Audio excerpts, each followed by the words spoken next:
who's here for, I'll start again. Yeah. So seeing as it's 1 o'clock, we can start the meeting. Sally, you can see who's here to do, rather than have to go through the roll call. I think you can see who's in attendance. We have quorum +1 at the moment. And I know Glenn Gower indicated he was going to be joining us a little later on. Yeah. Should be here by 1:30. So folks, I'll declare this meeting, I'll call this meeting to order, and we'll start with a review of the agenda. And I'd like someone to move to approve the agenda for the July 20th, 22nd Board of Directors meeting be adopted as presented. Moved by Paul Kehoe, seconded by Faye Campbell. All in favor? Motion is passed. Okay, next we'll turn to the minutes. We've the minutes were part of your package. Hope you've had a chance to review them. So I'd like a motion resolve that the minutes of the Mississippi Valley Board of Directors meeting held on May 18th, 2022 be received and approved as printed. Could I have a mover and a seconder, please? John Corot, seconded by Eli El-Shantiri. All in favor of adopting those minutes? That motion is carried. Next, we'll move on to the report. The highlight of every meeting is our watershed conditions report. Take it away, Jen. Jen. So I'm going to be having the PowerPoint for this one. So I'm going to do a share screen because it's embedded in one PowerPoint for the entire meeting. So everybody can see my screen? Yes, we can. Okay. Just put it into.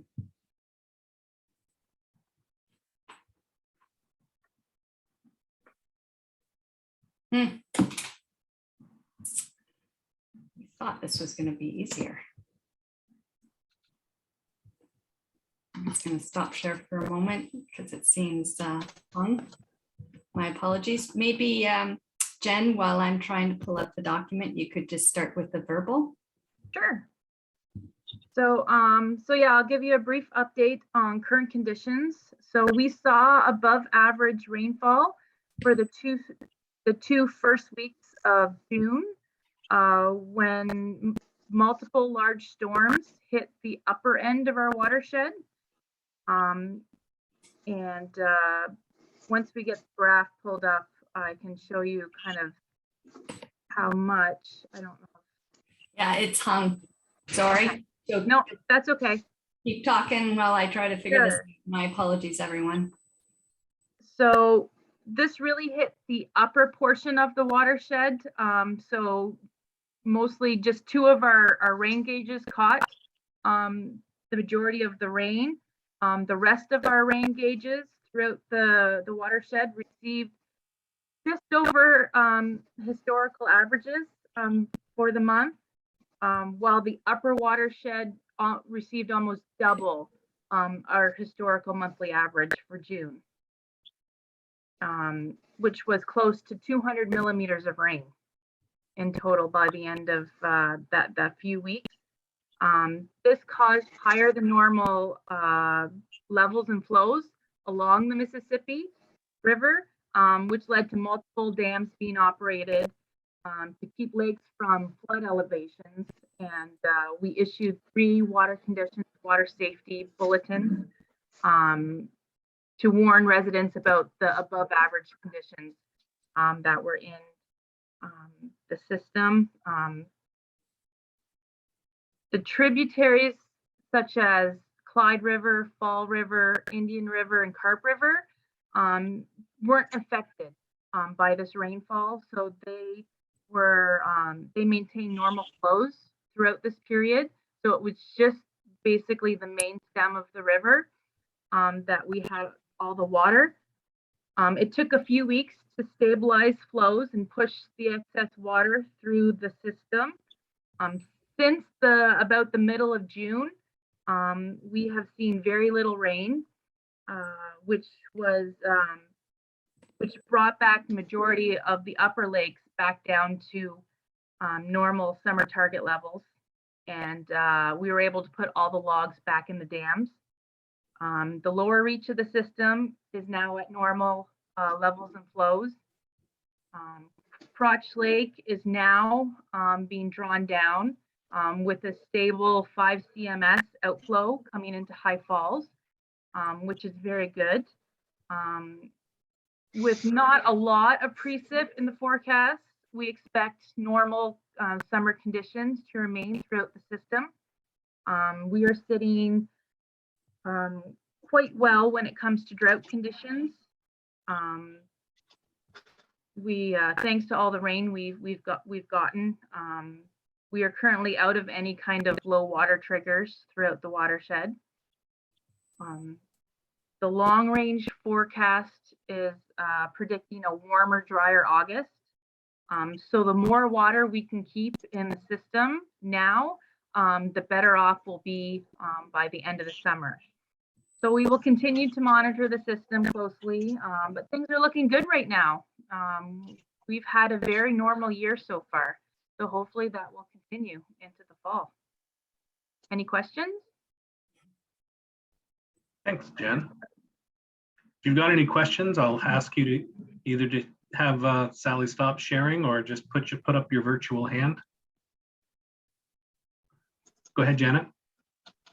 Yeah, Jen, you know, you made a comment about the Carp River being normal, but it was way above normal. And I don't know what flows you're looking at. Maybe it's that down at that Kinburn station.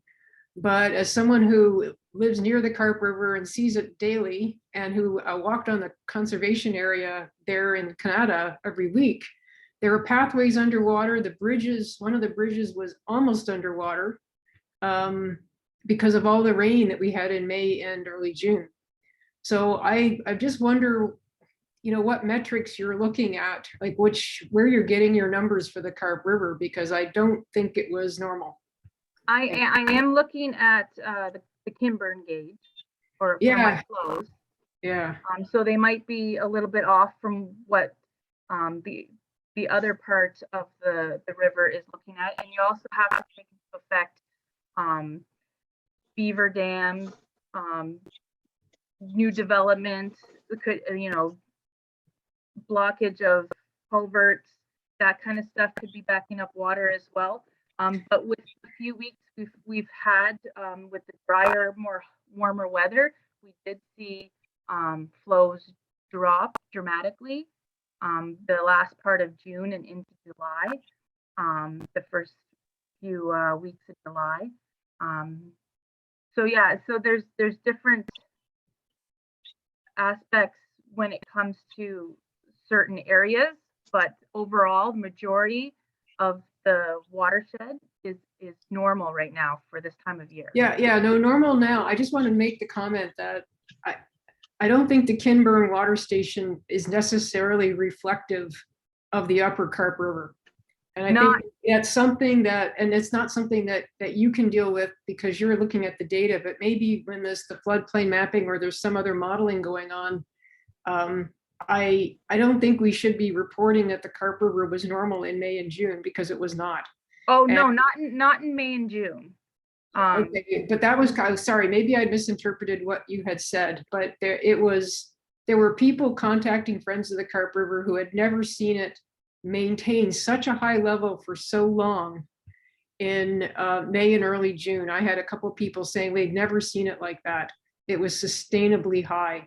So yeah. Again, I'm just making the note that, you know, I don't know whether there's going to be new modeling done. I know there's going to be floodplain mapping done, but the Kinburn station may not be indicative of the upper Carp River conditions. That's all I want to say. Thanks. No, I agree. The upper part of the river is constantly changing, and the dynamics of the runoff and the flows are changing. So we don't have a proper gauge system up there to, and the issue we have with a lot of our gauges that are in that area is that the dynamics of the riverbed aren't suited well for flow calculations, just the way it was. It's very marshy, very swampy.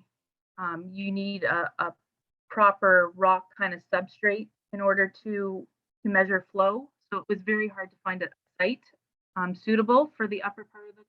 But we'll be technology is constantly changing, and we're always looking at new equipment that we could use.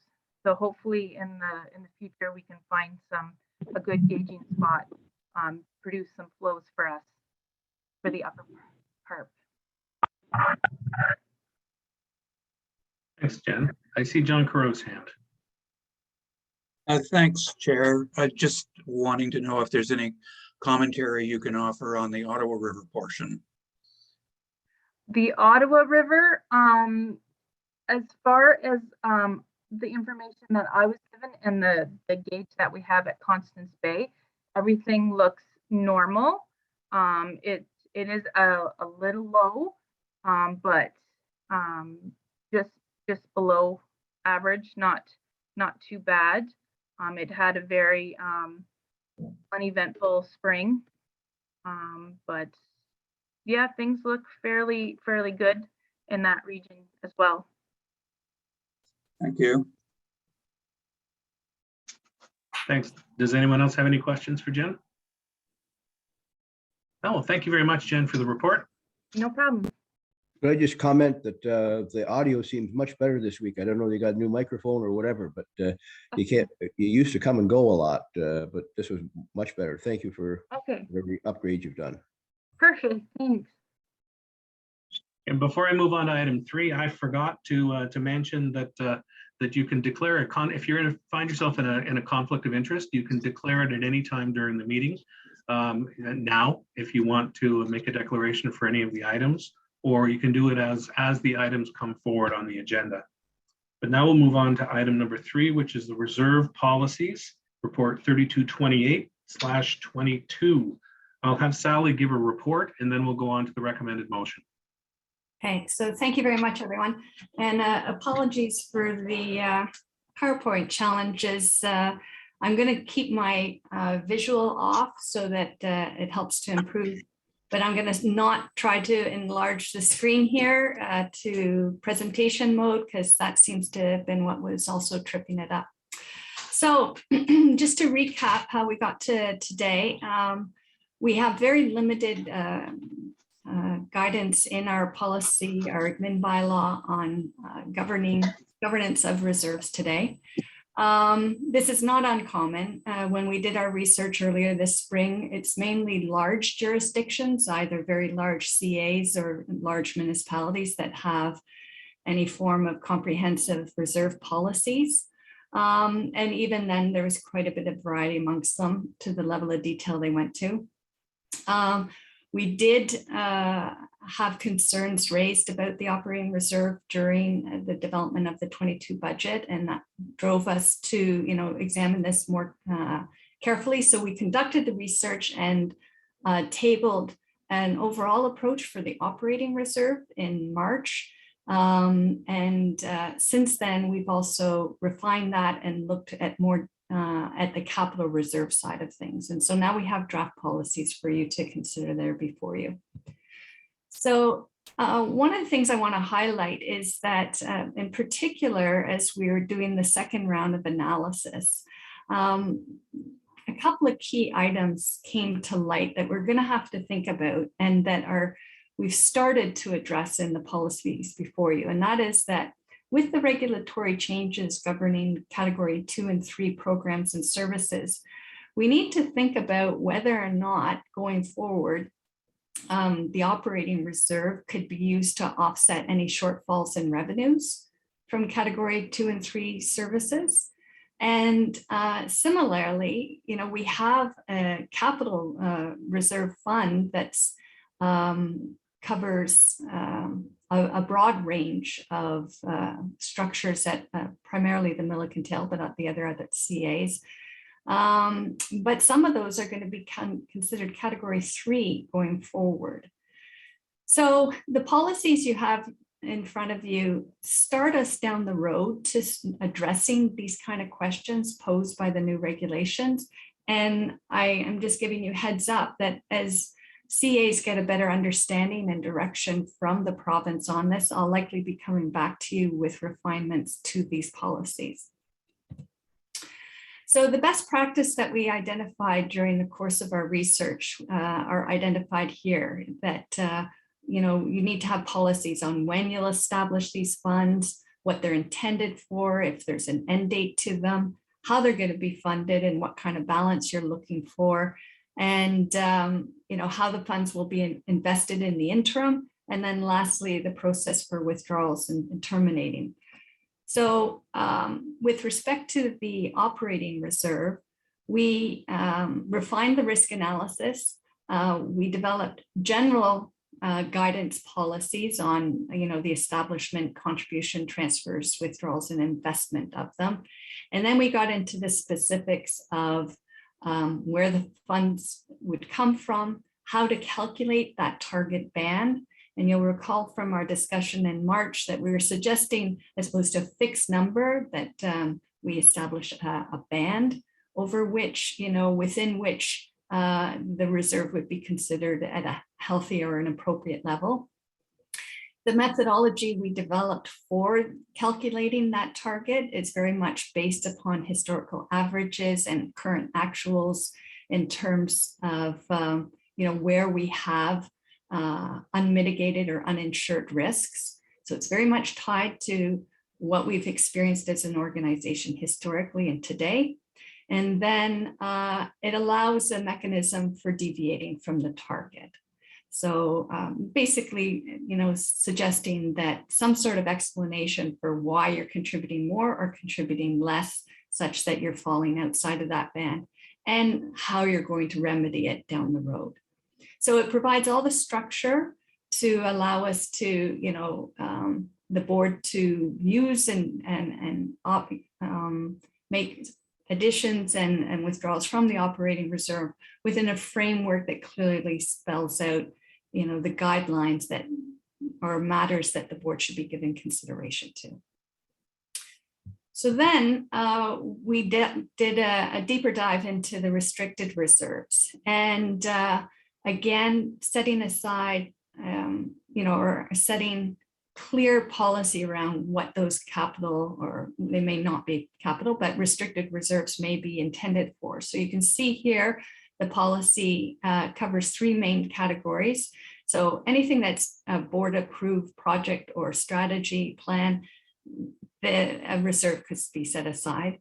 And then all TCAs, and enhancements, whatever the case may be, for managing the tangible capital assets of the organization. And then lastly, and this is where I say we're setting up the framework for moving to the new regulatory environment, is supporting delivery of category 1, 2, or 3 programs and services. In other words, this gives you the ability going forward to set up a specific reserve for instance, a category 2 or 3 program. So then in terms of determining the target levels, this one is a bit more challenging in that, ideally, an organization is setting aside funds based upon not only what its short to midterm capital needs are, but for the long-term life cycle replacement renewal of those assets. Now, the levels that we have in our reserves today and the approach we have to setting aside capital levies and contribution to our reserve funds really is very much focused on meeting short to midterm needs and not necessarily building a reserve fund that allows for the life cycle of the asset. That said, that is not uncommon. You would have to be a very healthy financially organization. And generally speaking, most CAs and most municipalities are not there. They're working towards it, but they're not there. So the approach that I'm recommending is pushing us beyond where we are today, but in no way is pushing us to try to, at this time, make contributions to the reserves that would allow for long-term life cycle replacement. So in short, what I've done is I've looked at the 10-year capital plan and I've said, let's look at the first 8 years and can we today manage something that would happen within that 8-year period that might accelerate our need to deliver on those projects. So there's 2 different approaches then for setting the targets. With the water and erosion control projects, and I'm lumping in monitoring equipment in this, I'm saying, okay, let's assume 50% funding of all those. So we're really only need to set aside our 50%, assuming that the WECI program funds the difference. Now, the little red asterisk there is to remind everybody that not all of our water and erosion control projects are eligible for WECI. The largest projects tend to be, and so it's just important to know that this assumption in itself is not 100%, but to try, this is for ballpark financial management, trying to establish a band or, a general area that we're looking for. But it's important to remember not all of our water and erosion control projects are actually eligible for WECI. But for the purpose of setting a reserve target, we've made this assumption. The second assumption, and again, this is strictly for trying to establish a reserve balance target, is that I assume that any individual project that exceeded a value of 500,000 would have to be debt financed. And therefore, instead of putting a lump sum requirement of 500 or whatever dollars it is, instead, we are saying what would be the annualized amortization cost to finance that over the next period of years. So that's the approach that we took for water and erosion control assets. With all other tangible capital assets, we assumed MVCA is having to pay the entire amount and there'd be no debt financing. So whatever the 8-year forecasted capital demands are the organization, that would be the target balance in the reserves. So we're in the process, as I think you may recall, of wanting to update what our 5-year capital needs assessment, what do we absolutely need to do in the next, or what we'd like to do in the next 5 years, and then do an affordability analysis that maps out the next 10 years. And then from that, I'm proposing, as we come back to you in the fall with this information, to populate that target balance. The report that you have before you has some ballpark numbers based upon what's in the current 10-year financial plan, but it's now 2 years old.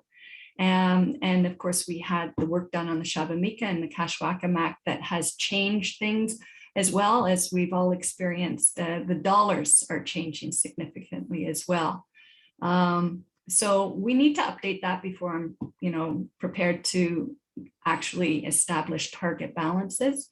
And the fact is that in this table, it would have to be in 2022 or 2023 dollars and updated periodically to reflect, a changing 8-year period. It's a rolling 8 years, and also whatever current values there are in terms of the value of the projects, and in allowing for inflation and the like. So you see before you here the recommendations, and I had to add one today because I realized I needed to make a small modification to the text of the administrative bylaw to make reference to this new policy, and that's what you see there before you in item D. So I'm happy. I will stop sharing and cross my fingers I won't have problems to and allow for any questions. Thanks, Sally. Before we get into discussion, I'm going to put the main motion on the floor. So the recommended motion we have is that the board that the board approve, 1, the reserve and reserve fund policy appended to this report. 2, amendment of the MVCA administrative bylaw to A, include the new reserve and reserve fund policy. B, include other board-approved financial policies, namely the purchasing policy and tangible capital asset policy. C, update position titles and legislative regulatory references as needed. And D, update section B1CV to read, approve the establishment of special reserves for special projects or programs as set out in section E, appendix 5. Could I have a mover for that to put it on the floor? Moved by Chuck Bealoff, seconded by Eli El-Shantiri. And I see Eli's hand up. Go ahead, Eli. Thank you, Sally. So obviously, this is a result from budget discussion we had the budget time, and you mentioned more than once in your speaking about best practice. Is that what best practice in other MVCA or other board of our size, our infrastructure, is that fit with that large framework? I would say that this would place us ahead of most other CAs and municipalities in our jurisdiction.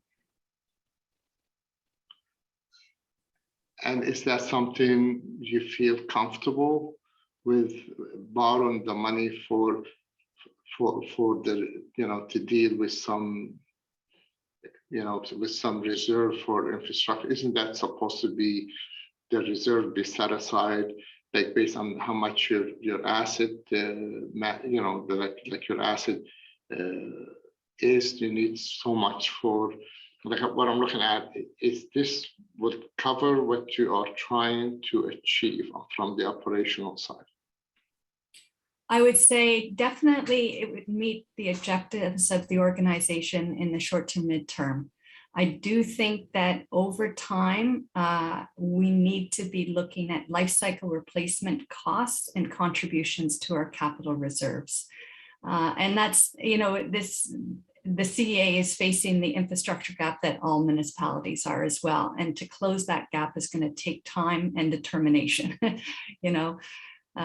So what I'm recommending pushes us in that direction by saying we should have 8 years of capital cash on hand, because today we don't even have that. Mm-hmm. I tend to agree with you. This is a big step in the right direction. But is it fair to say we need to do better? We need to do more in the future as the asset deteriorate, like your asset and repair and replacing is going to be a lot more costly than what we used to estimate. I don't have to tell you, every project we have today has gone between 100 to more in cost.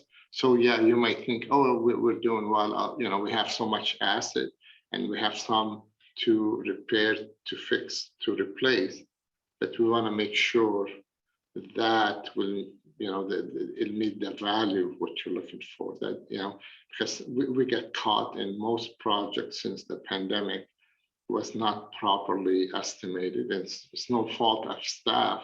It just happened. The pandemic has changed the whole cost of doing business. So I just want the board to know, yes, this is a step in the right direction, or is a great step in the right direction, but that's not enough. We should not stop there. Is that fair to say? I would tend to agree. I think the other thing I would just add to that is it really emphasizes to me the importance of the dam safety reviews, because that's the tool we use to assess what the art of the possible is, in terms of managing risk over the short to midterm. Ultimately, all of the assets will have to be replaced or undergo major reconstruction. But those dam safety reviews are critical to complete because they allow us to manage the demands on the finances of the organization. Okay. Well, thank you very much, Sally. I must say this is really a great step. Thank you, Mr. Chair. Thank you, Eli. Phil, I see your hand. Go ahead. Yes, I just wanted to, you talk about life cycle replacement, and you have about $2 million in there sort of for the ongoing costs. Is that realistic, based on what we spent in the, say, the last, since the building has been open? To expect we would be putting that much into the upgrade of the thing, of the building itself?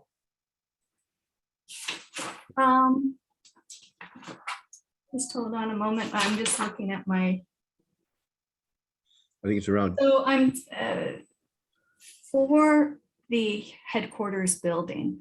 I mean, it has the main structure of the building has a very long life cycle. But even today, we're dealing with HVAC issues and computer-related HVAC issues that have a much shorter lifespan, in part because, unfortunately, the suppliers in this case, York, have stopped supporting some of the technology that was built just simply 10 years ago. So we do need to be setting aside money for capital renewal at the headquarters, even though, you know, on the surface of it, it's a relatively new building, but it's the components within that building that we need to be thinking about. well, I certainly agree with your concept that, you know, we should be looking at life cycle replacements and so on, eventually getting there. As you look at what we're looking for, it's now equivalent to sort of a whole year's levy. So if we'll have to phase that in slowly over the years to try and make that up. Like, this is a pretty big chunk to swallow in even the next 8 years. Thank you. Thank you, Phil. Any other questions or comments for Sally regarding the report and the recommended motion? Well, seeing none. Sally, I have a question regarding the table. It's just, I was wondering if it would be appropriate to mention the role of the foundation in terms of a source of funding in there, in terms of, I know we have grants and donations are mentioned in some spots, but if it would be wise to mention the foundation itself as a source of financing for any of the, especially the category 2 and 3s. Certainly, we can add that. I'll just move this. I just want to make sure we're talking about exactly the same thing. So I'm just going to try to call it up again. You can see that all right? Yep. Yeah. Okay. So I had highlighted in red those key areas where we need to be thinking about either the definitions of them today or going forward. So that last one, non-passive CA projects, that's currently what's called the Museum and Arts Reserve. Okay. So what I'm recommending there is that it broadens. And so if I'm understanding you correctly here, where it's saying, you know, the source of funding, operating surplus grants and donations, that could be via the foundation. Exactly. And perhaps conservation areas, as well as with respect to their role of land acquisition, that might be something worth reflecting as well.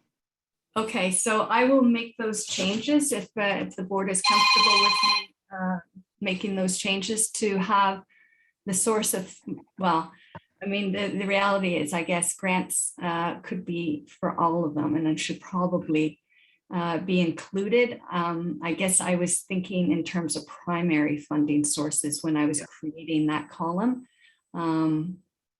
So how would you like me to proceed? Do you want me to just put? I think in category 1 and 2, just where it's listed as donations, it's just acknowledging as, you know, and funding provided by the foundation. Okay, I'll do that. Okay. Just so that if they do end up resulting in a windfall at some point in time, we can put that money into reserves. Okay, very good. Any other questions or comments? Well, then we'll go on to a vote on the motion that's before us. Sally, I'll just get you to stop sharing your screen. Oh, yes, thank you. Sorry.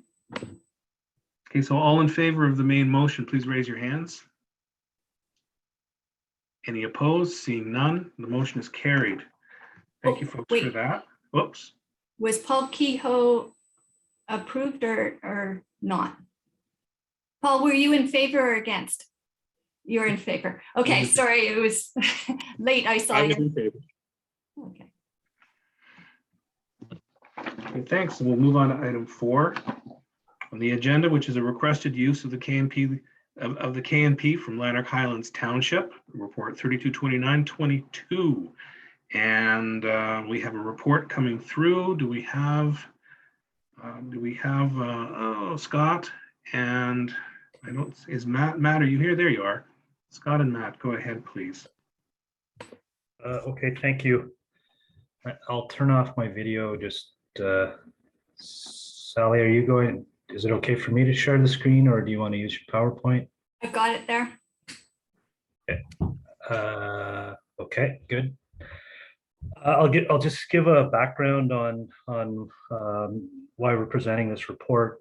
In early April, the staff from Lanark Highlands contacted MVCA staff about environmental requirements to replace a bridge at Clyde Forks, which is on the Clyde River. And the bridge is from the 1960s, and it's the approaches and the crossing is all provincially significant wetland. It's right in there. So these types of replacements are somewhat challenging due to staging areas. You want to stay out of the wetland. If you're doing any in-water work, you need species at risk, Department of Fisheries and Oceans. And of course, you need an alternative crossing. So all of these challenges were presented to the municipal staff. They went back to digest the information. We acknowledge that their timelines of a fall construction period was somewhat ambitious given the potential requirements and studies that they may require. So, but regardless, we were working with them to try and meet their timelines. So there's a component here now that has turned into administrative, environmental, and legal, given that in June, they asked authority staff about the potential of using the KNP as a temporary access to call it a hamlet or the area, the houses that are on the Clyde Forks Road. So given that request, staff have prepared the following report and outlined some of the issues that are worthy of discussion and should be considered in any decision moving forward. So I'll just summarize them. There is the KNP master plan. So is this in keeping with the intent of that plan? The road or the KNP bisects the Joes Lake provincially significant wetland for a significant portion over a kilometer in that section. I will say from an environmental perspective of just traffic, I think the risk to the function of the wetland is minimal. However, if they need upgrades to culverts and any infrastructure, then those would have to be assessed to ensure that the wetland function would not be impacted. So once they do their assessment, we would have to look at what the requirements are from our own perspective and in regard to our policies and mitigation measures that they would propose. In regard to traffic, there's limited area for pullovers, and they would need some type of procedure for one-way traffic and to ensure safety. But again, that's beyond the realm of our normal review or understanding.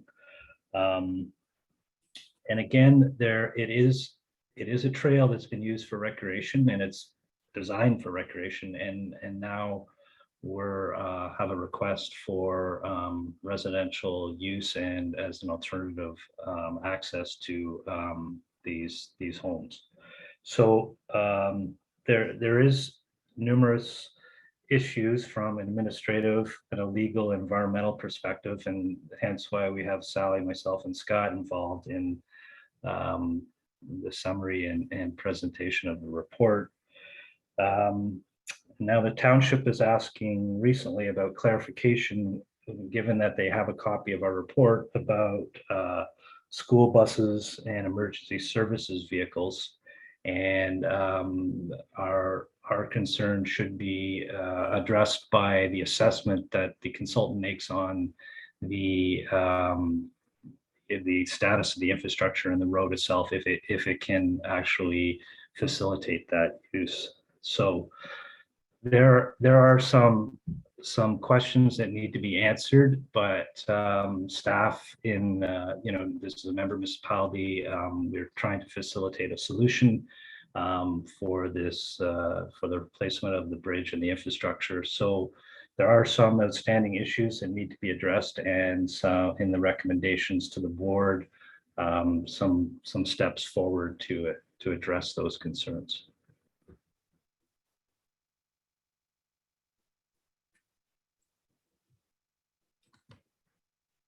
Thank you, Matt.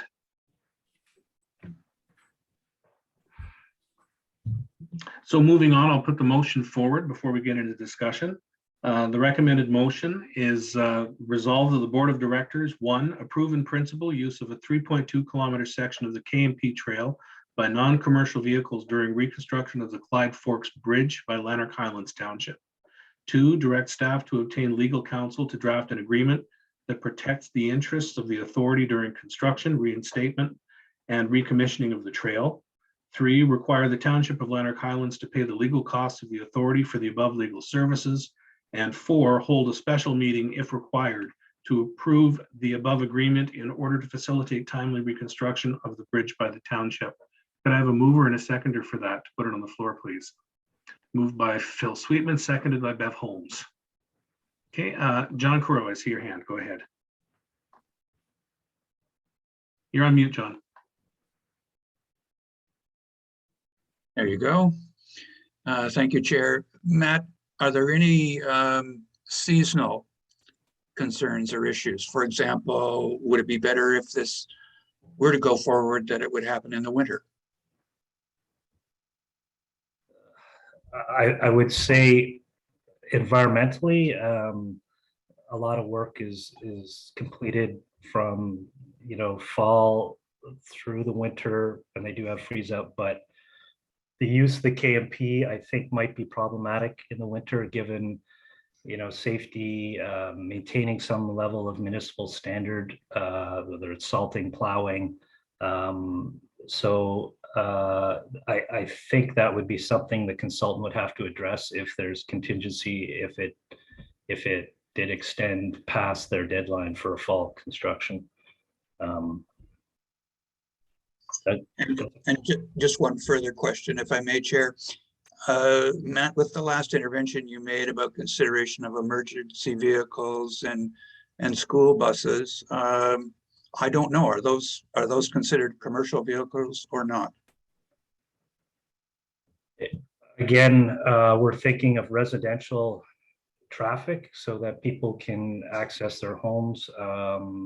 There are questions about fuel trucks and whatever other services people need. So I think we make sure that whatever assessment is done by the township and their consultants addresses the perceived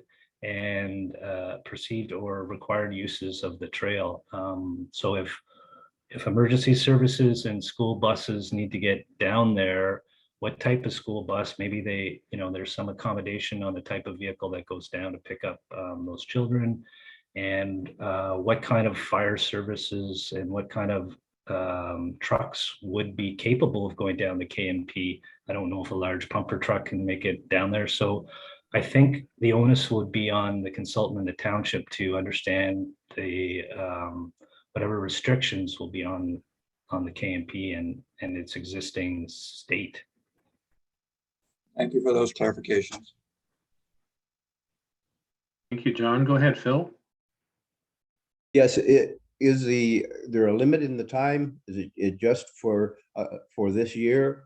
Or does it go over into next year if they get into construction difficulties? All I have is the proposal that targeted this fall to be completed by November, I believe. There's a public open house on July 28th, and they've also issued the notice of study commencement. So those details, they are targeting a fall reconstruction period as it stands right now. And we've had good dialogue with the township and their consultant throughout this process, so they're keeping us informed of any changes. So could I just comment, as we're negotiating with the various townships and the county about the use of about assuming the KMP trail over the years, I've always felt, although we have it as a recreational trail, it really has become increasingly important as a transportation venue, way of people getting about in the area. So it's a reason that they should consider assuming you might, Sally and others who are doing the negotiation should put that forward as part of the KMP as a good backup connecting service if they need it. Thank you. Thanks, Phil. Go ahead, Steve. Most of my questions have been answered, mainly the time frame, but more of a comment. It seems, we need to fix a bridge. A bridge needs to get fixed. Only government department and agencies can make it so damn complicated, and studies and one thing and another before anything actually gets done. And it's the commercial vehicles. If they need a plumber down there, surely the guy's plumbing van can go down to fix it up. Like, there's a need for commercial vehicles down there. I would think. Just a comment. Just find it amazing how much studies, bureaucracy, and red tape, even for this simple thing, is come up. Anyway, thanks for now.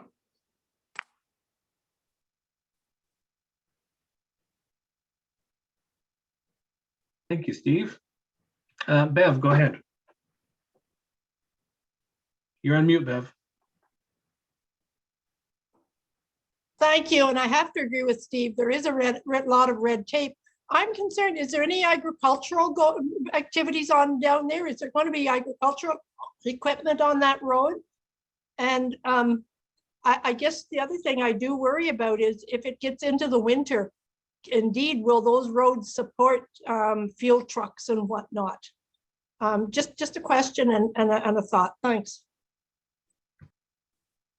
My understanding is that the KMP that we're mostly worried about logging trucks, so that there's Crown land that is traditionally accessed by the Clyde Forks Road, and that if we had logging trucks up and down the KMP with full loads, that there would be potentially some damage to the trail, and especially those culverts. So load bearing is certainly an issue.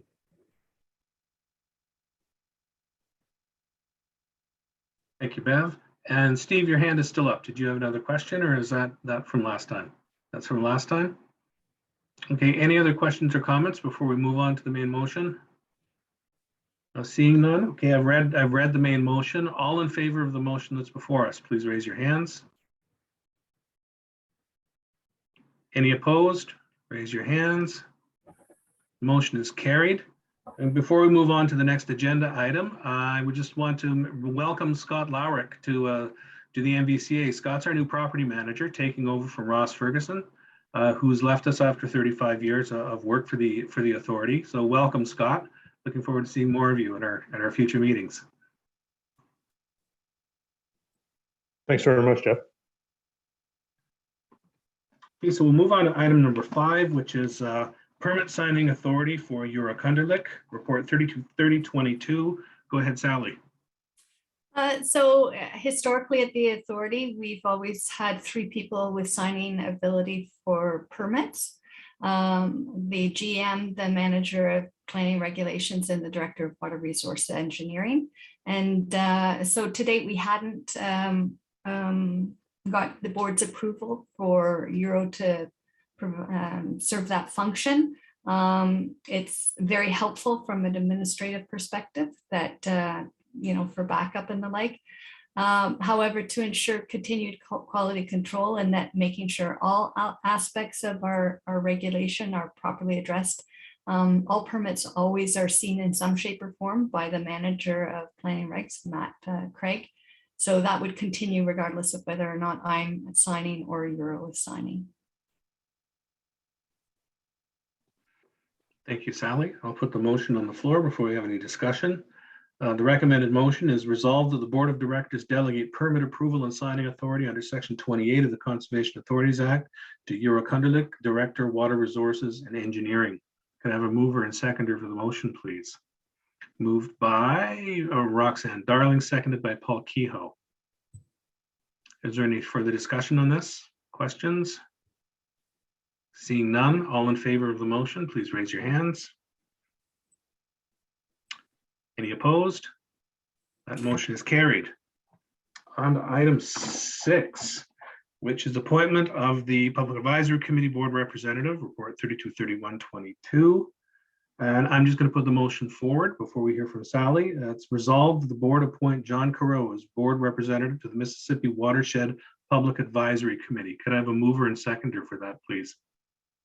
Moved by Chuck Riegelaw, seconded by Paul Kehoe. Go ahead, Sally. As people may recall, John had identified that he would be interested in this role, and I put out the call to folks last week, I guess it was. And he is confirmed as the only person who has expressed interest. Faye had also indicated she's just generally interested in that committee. But clarified that she wasn't seeking that board appointment. So thank you, Faye, for that clarification. And so John, to my knowledge, is the sole person putting his name forward. Thank you. Do you have anything to say, John, before we take the vote? I enjoyed my first exposure to the Public Advisory Committee, and I think we ended up with a very good watershed plan with their assistance and input. So it's going to be an interesting and I think productive continuation of work to really look at more implementation of delivering on some of those watershed plans, goals, and objectives. And it's also going to be a bit of a challenge for them as well because of the regulatory changes that have taken place.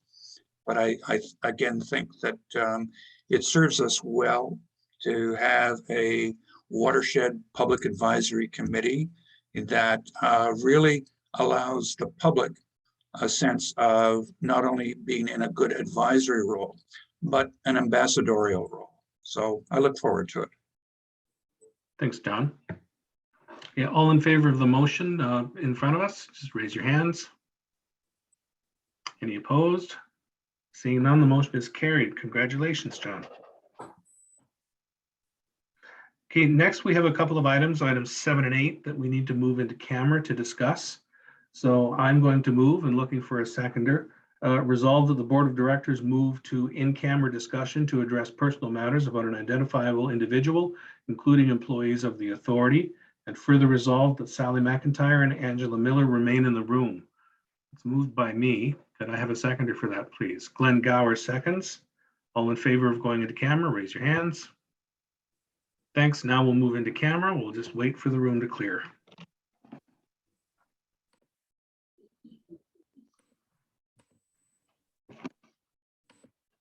Okay, thanks, Sally. We're now back in the main session and out of our in-camera session. We'll wait for folks to join us, and then we'll carry on with items 9 and 10, and then any other business that folks want to raise. It looks Next like to it. Paul had accidentally got Oh, he got booted out? possibly, Oops. or he left and rejoined. Okey doke.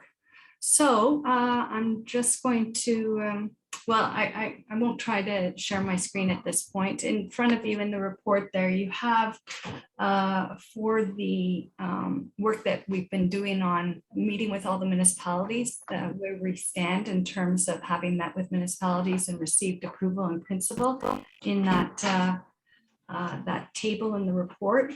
And so I've been succeeded in getting in front of almost all. There's only a couple that, or Lanark Highlands, I have booked for the first week of August. And then I have to go back to a couple of municipalities who didn't pass the motion there and then, but I've had conversations with the people from those municipalities, and my impression is we're likely to get approval in principle for continuation of support for the bundle of, in particular, Category 3 programs and services. So I think the big issue at hand, and that was raised by more than one council, was where the city is going to stand on this ultimately. So we have had an initial conversation with the city, and when I say we, I mean ourselves, South Nation, and Rideau Valley Conservation. And initially, you know, senior staff were supportive, but I need to emphasize this was at the staff level. Yes, they're senior staff, but the staff, it wasn't management. And so there's a process to be followed. And I think it's no secret that the city of Ottawa has, you know, a lot of change ahead of it in terms of around council table and potentially also in senior management. We recently learned that Steve Willis, who's the head of planning and economic development at the city, is leaving. So, and there's a new person in charge of the water resources, asset management side of things as well. So, you know, I'm reasonably comfortable that we have good rationale for continued funding of Category 3. But I think it was a clear message I heard from all the councils I've met with to date that it's very much contingent on the city of Ottawa continuing to also fund Category 3, because there's not an affordability amongst the smaller municipalities to pay the difference should the city remove itself from support from Category 3 programs and services. So I've reported to the province on that. The province prescribes various times over this year and into next when all the CAs have to report on the status of the negotiations. The tactic taken by some CAs is really to park this till after the election. The province has discouraged those CAs from doing that. So what we're doing with this approach is very much in line with what the province is encouraging CAs to do. But it doesn't negate the fact that there is still a lot of uncertainty. Thanks, Sally. Does anyone have any questions or comments? No, this and the next item are really information items for the board. We don't need motions to formally accept. We can go on to item number 10, the GM update. So the only thing I wanted to highlight is I hadn't mentioned in this one that Andy Moore had left, and that in his place, Tatiana is now acting as our regulations officer, and that we're going to be evaluating how we want to move forward. In the meantime, Andy Moore has thankfully and graciously offered to provide ongoing consulting support while he's at Rideau Lakes till the end of this year. So we have a bit of runway to, you know, determine how we want to move forward with this. Thanks, Sally. Does anyone have any questions about the GM's update? Sorry, I just wanted to add one more thing. Go ahead. I notified the chair and vice chair yesterday that it appears we have an outbreak in our planning department of COVID, presumed cases of COVID. So we have closed our offices again. And also because of that and some temporary, you know, departures, well, we spoke earlier about Erica and other constraints we're going to have within our engineering and planning group. We've notified all of your municipalities and the planning departments in particular that for the next 8 weeks, we're going to be focusing on meeting regulatory timeline-based applications, which is typically your first round of applications under the Planning Act. And we've also been able to get support from South Nation and Rideau to help us with critical matters if they arise during this period. So for the next 8 weeks, we're going to be strapped, but we have a game plan in place and others who are helping us. And I've received some feedback from other municipalities who we sent this to, thanking us for letting them know that this was happening and wishing us luck as we work through the next 8 weeks. Thanks for including that in your update, Sally. Phil, go ahead. Yes, in Andy Moore's gracious offer to assist us, I trust we're not asking him to do this gratuitously. You will set out a fee that is reasonable for him to be as any other consultant. Yes, he has entered into a consultant contract with MVCA. Thank you. Great, thanks, Sally. Is there any other business that folks want to raise? We got 20 minutes. No? Okay, thanks, folks. We've got a lot of work done at this meeting. Thank you for taking the time to come on such a lovely, warm day.